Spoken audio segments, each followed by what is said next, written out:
ऋषि दुर्वासा कौन थे? वे इतने क्रोधी क्यों थे? ऋषि दुर्वासा के जन्म से जुड़ी एक कहानी इस प्रकार है। ब्रह्मज्ञानी अत्रि ऋषि ब्रह्मा जी के मानस पुत्र थे। इनकी पत्नी का नाम अनुसुया था। इनकी कोई संतान नहीं थी। संतान की आकांक्षा से महर्षि अत्रि तथा अनुसया ने कई वर्षों तक कठोर तप किया। उनके तप के तेज से एक उज्जवल अग्नि ज्वाला प्रकट हुई, जिसने तीनों लोगों को अपने आगोश में ले लिया। देव, दानव, ऋषि, मुनि सभी चिंतित हो गए। तब ब्रह्मा, विष्णु तथा शिव जी महर्षि के तप स्थान पर गए। प्रसन्न होकर तीनों देवों ने उनके पुत्र के रूप में जन्म लेने का वर प्रदान किया। वरदान के प्रभाव से ब्रह्मा के अंश से चंद्रमा, विष्णु के अंश से दत्तात्रेय तथा भगवान शंकर के अंश से दुर्वासा का जन्म हुआ। भगवान शंकर के रुद्र रूप से महर्षि दुर्वासा प्रकट हुए थे, इसलिए उनका रूप अति रौद्र था। इसी कारण वे अति क्रोधी भी थे। जहाँ भोलेनाथ को प्रसन्न करना बेहद आसान माना जाता है, वही ऋषि दुर्वासा को प्रसन्न करना शायद सबसे मुश्किल काम था।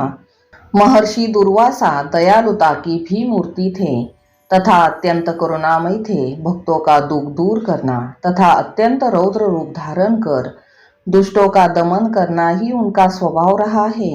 दुर्वासा के रूप में अवतार लेकर भगवान शंकर ने अनेक लीलाएं की है, जो अति प्रसिद्ध है। दुर्वासा ऋषि के आश्रम के निकट ही यमुना के दूसरे किनारे पर महाराज अम्बरीश का राजभवन था। राजा अम्बरीश विष्णु के परम भक्त होने के साथ साथ बेहद न्यायप्रिय शासक थे। एक बार राजा अम्बरीश ने एकादशी का व्रत रखा। व्रत खोलते समय दुर्वासा ऋषि अम्बरीश के महल पहुंच गए। अम्बरीश ने उन्हें भोजन के लिए प्रार्थना की। ऋषि ने अम्बरीश से कहा कि वे स्नान के पश्चात ही भोजन ग्रहण करेंगे। जल्दी लौटने की बात कर वे स्नान करने के लिए नदी पर चले गए। ऋषि दुर्वासा के इंतजार में काफी समय बीत गया। तब राजा अम्बरीश ने देवताओं का आवाहन कर आहुति दी और कुछ भाग ऋषि के लिए अलग कर दिया। कुछ समय बाद दुर्वासा ऋषि वापस आए। उन्हें राजा द्वारा उनका इंतजार न करने पर बहुत क्रोध आया। क्रोध के आवेश में उन्होंने अपनी जटा निचोड़ कृत्या राक्षसी उत्पन्न की और उसे अम्बरीश पर आक्रमण करने का आदेश दिया। भगवान विष्णु ने भक्त रक्षणार्थ सुदर्शन चक्र प्रकट किया और राक्षसी का नाश हुआ। कृत्या का वध करने के बाद सुदर्शन चक्र ऋषि दुर्वासा का पीछा करने लगा। दुर्वासा जी इधर उधर दौड़ते फिरे शिवजी की शरण में पहुंचे। शिवजी ने विष्णु के पास भेजा। विष्णु जी ने कहा, आपने भक्त का अपराध किया है। अंततः यदि आप अपना कल्याण चाहते हैं तो भक्त अम्बरीश से ही क्षमा प्रार्थना करें। थक हार कर दुर्वासा जी अम्बरीश के पास पहुंचे और सुदर्शन चक्र को रोकने की प्रार्थना करने लगे। दयालु राजा ने ऋषि की प्रार्थना मान ली और सुदर्शन चक्र को वापस अपने स्थान में जाने को कहा। इस प्रकार दुर्वासा ऋषि की जान बच गई। महाभारत में ऋषि दुर्वासा से संबंधित कई घटनाओं का उल्लेख है। एक बार महर्षि दुर्वासा द्वारका गए। वहां जाकर उन्होंने घोषणा करी कि वही मुझे अपने यहाँ ठहराए जो मुझे सह सके। श्री कृष्ण ने उनको अपने यहाँ ठहराया।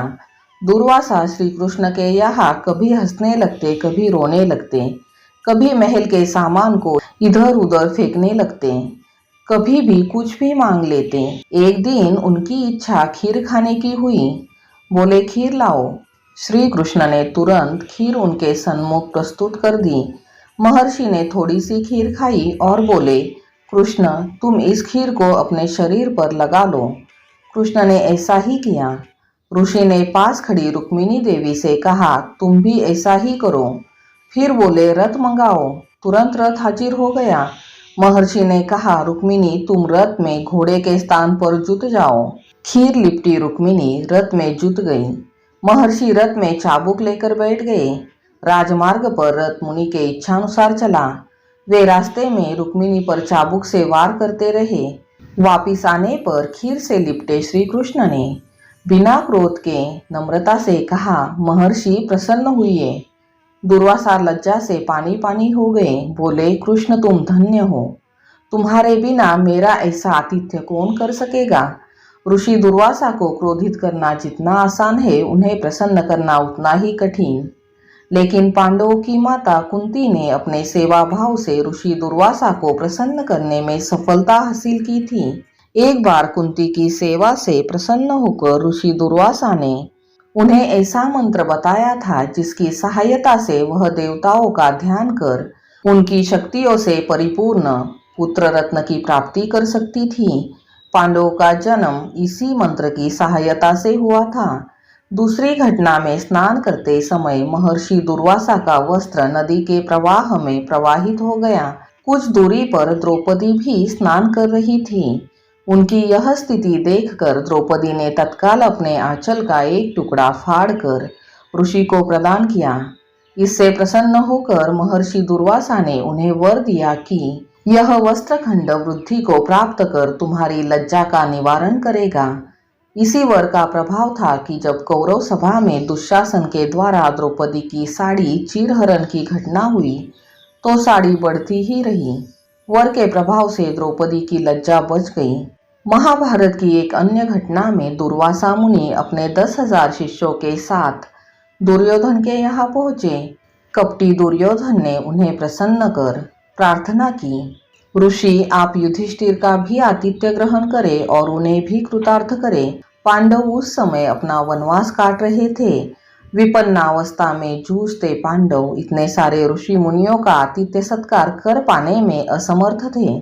जब मुनि अपने भक्तों को लेकर आश्रम पहुंचे, उस समय द्रौपदी भोजन कर चुकी थी और पांडवों के पास ऋषि के समक्ष प्रस्तुत करने के लिए अब कुछ भी बाकी नहीं था। पांडव घबरा जाते हैं कि ऋषि दुर्वासा को क्या खिलाए। उन्हें ऋषि के क्रोध की चिंता होने लगी, कहीं वे श्राप ही ना दे दें। ऋषि दुर्वासा पांडवों से कहते हैं कि वे शिष्यों के साथ स्नान के लिए नदी पर जा रहे हैं, तब तक भोजन का प्रबंध करके रखें।